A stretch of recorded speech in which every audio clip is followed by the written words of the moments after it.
मेरा यादगार मरला तो यही था, इनसे मिलना, इतनी खूबसूरत और अच्छे इंसान को मिलना, फिर बाकी राना कामरान साहब, बाकी सारी कास्ट, सबको मिलके मुझे एक तो बहुत खुशी हुई, सीखने को बहुत मिला और सबसे प्यार मोहब्बत, और यही मेरा बेस्ट पार्ट था पूरी फिल्म का। और ऑब्वियसली फिल्म में काम करना भी बहुत बड़ा एक एजाज़ था। ठीक है, आप क्या कहेंगे इस हवाले से?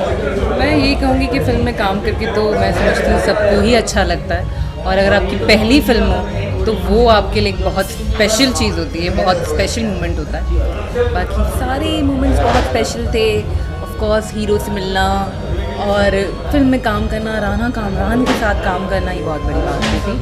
और बाकी जब आप फिल्म देखेंगे तो देखेंगे कि हमने कितनी मेहनत की है। और प्लीज़ देखें जाके फिल्म। थोड़ा सा अपने कैरेक्टर के हवाले से अगर कुछ बताएंगे हमारे देखने वालों के लिए तो बहुत अच्छा हो जाएगा। कैरेक्टर के बारे में मैं यही बताऊंगी जितना अभी तक आपने ट्रेलर में देखा, कि मैं एक टीचर हूँ जो पहले इनसे मिलती हूँ, लेकिन जब मिलती हूँ तो अलग अंदाज में मिलती हूँ, और फिर उसके बाद वो एक जर्नी है कि वो एक टीचर एक लड़के को किस तरह से उसके साथ इन्वॉल्वमेंट होती है और किस तरीके से टीचर रियल लाइफ टीचर बन जाती है।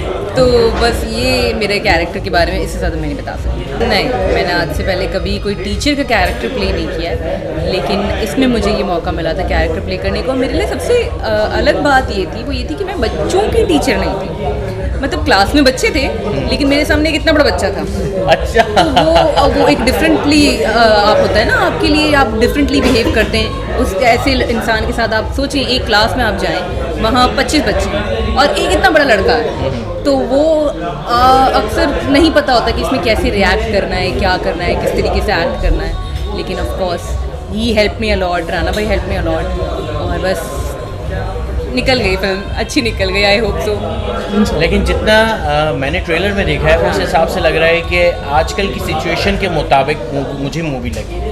आजकल की मैं बहुत शायद करीब लेकर आ गया हूँ। आजकल की सिचुएशन आपको क्या लगा कि आजकल किस सिचुएशन पे ये बेस्ड हो सकता है? बेसिकली हमेशा पाकिस्तान इस सिचुएशन में रहता है, तो इसलिए आप रिलेट करें। इसलिए आप वैसे इसका relate किसी कर से रहे कोई हैं। वास्ता नहीं। वरना हम किसी वीआईपी कल्चर को प्रमोट नहीं कर रहे, ना ही हम किसी वीआईपी कल्चर के खिलाफ हैं, अगेंस्ट हैं, और ना ही हम किसी को अफेंड करना चाहते हैं। हमारी ऐसी कोई इंटेंशन नहीं है किसी पॉलिटिक्स पे या पॉलिटिशियन पे बात करने की, और ना ही इस फिल्म में हमने की है। जितने भी बड़े डायरेक्टर्स हैं जिनकी भी बिल फिल्म है, उनके साथ राना भाई ने काम किया। तो राना भाई जब खुद ये फिल्म डायरेक्ट कर रहे थे तो मैं बहुत एक्साइटेड था कि यार कुछ बहुत ज़बरदस्त फिल्म होने वाली है। तो मैं फिर जब मैंने स्टोरी सुनी तो स्टोरी मुझे बड़ी मज़ेदार लगी, बहुत डिफरेंट थी। और एक म्यूज़िक डायरेक्टर के लिए थोड़ी सी मुश्किल उस वक्त होती है जब एक ही टॉपिक उसको बार बार मिल रहा हो, तो हमें परेशानी होती है कि यार मैं ऑलरेडी म्यूज़िक कर चुका हूँ और दूसरी दफ़ा उस तरह का म्यूज़िक बनाने में थोड़ा मसला होता है। इस फिल्म का टॉपिक बिल्कुल ही अलग है, बिल्कुल ही न्यू स्टोरी थी, तो मुझे ये करने में ज़्यादा मज़ा आया बिकॉज हर सिचुएशन मेरे लिए एक बिल्कुल नई सिचुएशन थी। एक गाने में आपकी परफॉर्मेंस भी है, जब इसके हवाले से आपको पता चला तो क्या एक्साइटमेंट थी उसकी? अच्छा, इसमें वो गाना भी मैंने गाया है और उसका रैप पार्ट भी मैंने किया है। वो राना भाई की ही फरमाइश थी कि मैं ही रैप करूं, और मैं बिल्कुल भी तैयार नहीं था। मुझे पता था कोई होगा, कोई एक्टर उसमें वो लेंगे, लेकिन शूट से एक हफ़्ता पहले इन्होंने मुझे बताया राना भाई ने कि उसमें मैं आपको ले रहा हूँ। तो मैंने कहा मैं तो बिल्कुल भी रेडी नहीं। उन्होंने कहा नहीं उन्होंने कहा मैं आपको बता हफ्ता पहले रहा हूँ, लेकिन मेरे माइंड में शुरू से यही था कि आप ही इसमें जो है ना परफॉर्म करेंगे। खैर मैं ऑलरेडी मतलब म्यूज़िक वीडियोज़ वगैरह कर चुका हूँ, तो मैंने कहा ज़रूर करेंगे, बिल्कुल करेंगे। कोविड के बाद जो है बड़ा एक वो आया कि पाकिस्तान में जो सिनेमा है वो बंद हो गया था, तो बड़ा डर लगता था कि अब पता नहीं कैसे शुरू होगा। लेकिन अल्हम्दुलिल्लाह पिछली ईद से फिल्में जो हैं वो रिलीज़ होना शुरू हुई हैं और अच्छी फिल्में आई हैं पिछले साल, और ये बड़ा एक मज़ेदार सिलसिला रहा कि इस साल भी आपको बकरीद पे बहुत अच्छी फिल्में देखने को मिलेंगी इंशाल्लाह। उनमें से एक वीआईपी फिल्म जो कि राना कामरान की डेब्यू डायरेक्टोरियल है। ये राना कामरान साहब वही हैं जिन्होंने पाकिस्तान की मेरे ख्याल 10-11 फिल्में जो कि रिवाइवल के बाद बनी, उन सब के वो डीओपी थे, यानी डायरेक्टर ऑफ फोटोग्राफी। और उन्होंने बेशुमार ऐसी फिल्में की जो कि पब्लिक की पजीराई जिन्होंने हासिल की ना, आपने देखा होगा नामालूम अफराद 2, फिर जानान, फिर 7 दिन मोहब्बत इन, फिर कायद आज़म जिंदाबाद, और इस तरह का बेशुमार काम जो कि पॉपुलर सिनेमा को लेके उन्होंने फैसला किया कि ये फिल्म बनाएंगे VIP। ये VIP क्या है तो आपको सिनेमा घर में जाकर ही पता चलेगा कि VIP क्या है। बहुत सारे लोग गैस करते हैं मुख्तलिफ, लेकिन मुझे लगता है कि जब वो सिनेमा घर जाएंगे और ये फिल्म देखेंगे तो उनको VIP का सही मतलब पता चल जाएगा। तो ये उनकी डायरेक्टोरियल डेब्यू फिल्म है और इसमें मुझसे एक रोल करवाया है उन्होंने, और मैं समझता हूँ कि मुझे बड़ा मज़ा आया क्योंकि मैं ऐसे रोल्स की तलाश में रहता हूँ। और मेरे साथ जो टीम थी उनके साथ हमने बहुत इन्जॉय किया और उसमें मेरे बहुत ही देरीना दोस्त और साथी थिएटर के साथ ही, फिर उसके बाद अपने साथ काम भी किया। सलीम मिराज साहब जो हैं मौजूद हैं, उन्होंने भी इसमें काम किया और हमने बहुत इन्जॉय किया। तो सलीम बताइए क्या आपने इस फिल्म के साथ इस फिल्म के साथ अस्सलाम वालेकुम सबसे पहले। वालेकुम अस्सलाम। वालेकुम अस्सलाम।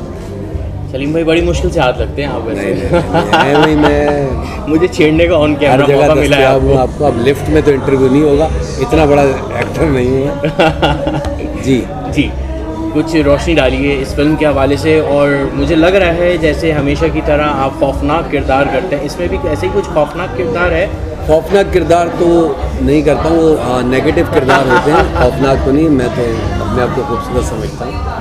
तो राना कामरान की जैसे श्याम भाई ने बताया पहली काविश है एज डायरेक्टर, और हमारा साथ मतलब श्याम भाई का हमारा तो है बहुत पुराना साथ। राना के साथ भी हमारा राना के साथ भी हमारा भी काफ़ी बहुत पुराना साथ है। हमने बहुत फिल्म्स की हैं, जैसे श्याम भाई और मैंने एक्टर इन लॉ की, एज TP लोड वेडिंग की श्याम भाई ने, और मैंने 7 दिन मोहब्बत इन। 7 दिन मोहब्बत इन, फिर हीर मांझा, बेतहाशा। मतलब ऐसे लगता है कि 70-80% काम हमने सभी कोई ना कोई करीब करीब होते हैं। कभी श्याम मैं साथ होंगे, राना श्याम भाई साथ होंगे, या नबील कोई ना कोई जुड़ा हुआ होता है। तो इस फिल्म में भी सारे हम लोग वही दोस्त जुड़े हुए हैं जो पिछले कई अरसे से काम कर रहे हैं। नमरा इसमें हीरोइन प्ले कर रही है, नया लड़का जैक वो हीरो कर रहा है उसमें। एहतशाम, सैफ़ी हसन, अकबर इस्लाम, सलीम महराज, इरफान मोतीवाला और अख्तर हसनैन। मतलब वो चीज़ें वो आइटम राना कामरान ने जमा करनी है कि मुझे ऐसा लगता है कि फॉर पब्लिक भी ना ये थोड़ा सा कैची मज़े का चीज़ होगी कि अलग अलग आपको चेहरे, अलग अलग परफॉर्मेंसेस देखने को मिलेंगी। फिर फिल्म का स्क्रिप्ट भी मज़े का है, इंटरटेनिंग है, सटायर है, पॉलिटिकल सटायर है। मतलब अगर मैं एक पुराना फिल्म बीन हूँ, मतलब मैं फिल्में देखने का शौकीन हूँ आज तक, पुरानी अच्छी बुरी सब फिल्में। तो अगर मैं अपने आप को इस फिल्म से हटा के और मैं देखूँ, इस फिल्म की डिटेल देखूँ, तो मेरा दिल करेगा कि हाँ मुझे ये फिल्म देखनी चाहिए। तो आप लोग अगर जब ये फिल्म देखने जाएंगे तो मुझे पूरी उम्मीद है कि आप लोग इस फिल्म से एंजॉय होके मज़ा करके अपनी ईद को दोबारा करके निकलेंगे सर। ज़बरदस्त। अच्छा, आपका कैरेक्टर क्या है इस फिल्म में? मेरा कैरेक्टर हमारा एक गैंग है, नेगेटिव गैंग जो होता है, जो अच्छाई और बुराई के अगेंस्ट जो होता है। तो ऑब्वियसली हम लोग का नेगेटिव पावर है जो पॉजिटिव पावर को दबाने की कोशिश करेगी। आपका क्या किरदार है उसके हवाले से बताइए। मैं इरफान भाई इस फिल्म में भी है, और इरफान भाई का रोल इस फिल्म में मल्टी शेडेड है, 3-4 शेड है। और इस फिल्म के प्रोड्यूसर भी इरफान मोतीवाला है। ये फिल्म कट करेंगे ये उनके दिल की आवाज़ है क्योंकि सीन ज़्यादा है इस वजह से। लेकिन जैसा कि उन्होंने कहा 3-4 लुक्स मेरे मिलेंगे आपको शुरू से लेकर आखिर तक, और वही अच्छाई और बुराई से लड़ाई, मतलब बुराई से लड़ाई और अच्छाई का मैसेज है। मेरा कहना सिर्फ ये कि फ़िल्म जाके ज़रूर देखें। यहाँ होता ये कि किसी दोस्त ने देखी या किसी ने देखी, उसने आगे बताया जो भी उसको लगा, और हमने अपना एक वो बना लेते हैं फैसला। सबका पॉइंट ऑफ व्यू अलग होता है, सब अपने अपने अंदाज से देखते हैं। तो फिल्म ज़रूर जाके देखें और फिर अपना एक जो तजिया है वो पेश करें, और आपको मज़ा आएगा गारंटेड, क्योंकि आम पब्लिक की कहानी है। और बड़ी बड़ी बात को हल्के फुल्के अंदाज में अगर आप कह दें ना तो वो हज़म हो जाती है, वो उसको आप इंजॉय करते हैं उस बात को। इस फिल्म में मज़ा आएगा। इसका मतलब है हम पाकिस्तानियों के लिए कुछ लेसन है इसमें? हाँ, कुछ नहीं, बहुत सारे लेसन हैं आम आदमी के लिए, बहुत सारे लेसन हैं। हर 2-3 सीन के बाद एक मैसेज ज़रूर है। किसी ना किसी तरह, मतलब आप अच्छा करते हैं तो आपके साथ अच्छा होता है, आप बुरा करते हैं तो आपके साथ बुरा होता है, आप किसी को तकलीफ़ पहुंचाते हैं तो आपके ज़रूर पहुंचती है तकलीफ़, आप बड़ी से बड़ी बात को माफ़ कर देते हैं, जो हमारे अल्लाह ताला ने हुक्म दिया है कि माफ़ करना सीखें, माफ़ी बड़ी अफजल है। तो बड़ी से बड़ी बात को इसमें आप देखेंगे कि माफ़ किया गया है, तो उसके साथ अच्छा हुआ है। अब पूरे मुल्क को VIP बनाने का वक्त आ गया।